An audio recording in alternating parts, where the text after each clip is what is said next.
Okay, so there's the herring. You just kind of take some of these and just kind of push some one way and some to the other way. You can, this is going to be the front. You can, if you want, like I said, you can put hair all the way on back here over the ears here and everything if you want to. So it just depends, you know, how much of it you're going to see. I mean, it just depends on what you want to do. Obviously, these ears, I might need to put the spaghetti in those just because I want it to set up faster. You could use chocolate too. The chocolate would make it stick. Anyway, while I'm deciding on that, take some black fondant and I just want to roll it out. This is going to be for the hat. And I'll just take the pizza cutter, cut straight across, so it'll be the hat band. All right, so we could just take a little water and go right in here and in here. Take this and pop it right in the center, down the sides, like that. And then pick it up and just kind of tear it off in the back.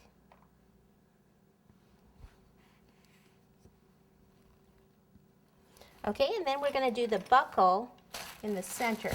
So we're going to use some yellow fondant. I used, what did I use here? I just used a little bit of the golden yellow by Americolor. Golden yellow is an egg yellow. I think theirs is called egg yellow actually. Then I have these cool plunger cutters that I can cut little squares. If you don't have them, then you can just cut with a pizza cutter. The hardest thing, though, would be cutting out the center. These are graduating plunger cutters, so see how I can just put the smaller one in the center and then cut that out, which is super cool. These are actually clay cutters. I use a lot of clay tools. Some water back here, and then pop this right in the center. Voila! See how quick and easy that is when you have the right tools? Love my plunger cutters. Okay, so he is ready to go into the cake. All right, before I go on to the next step, I am going to take care of these ears once and for all. So I'm going to just take a piece of spaghetti and go in the back of the ear and push in. That actually hurt a little because it's going through the chocolate.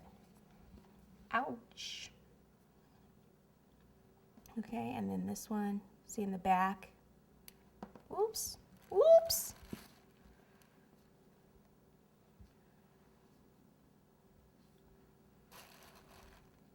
So you have to be careful where you hold it because you don't want it to, you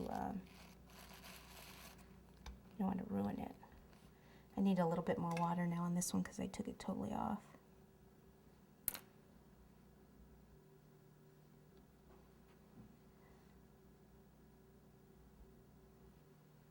Okay. Okay, next step is putting this in here. Now remember, we have a cake board about halfway up, and we want to be able to support this. The weight of this can't just sit on the cake because it's quite heavy. So what I'm going to do is first see how far down this would go. Let's see. If I put it kind of back, I don't want it right in the middle. I want it back a little bit. Okay, so it's already hitting the cake board. What I want to do is go all the way through that cake board down into this one. So what I need to do, and I should have done this before I put the stick in, but hey, sometimes you figure it out after, is sharpen this. Okay, so this isn't the easiest way to sharpen it, but hey, I don't always make things easy for you, do I? No.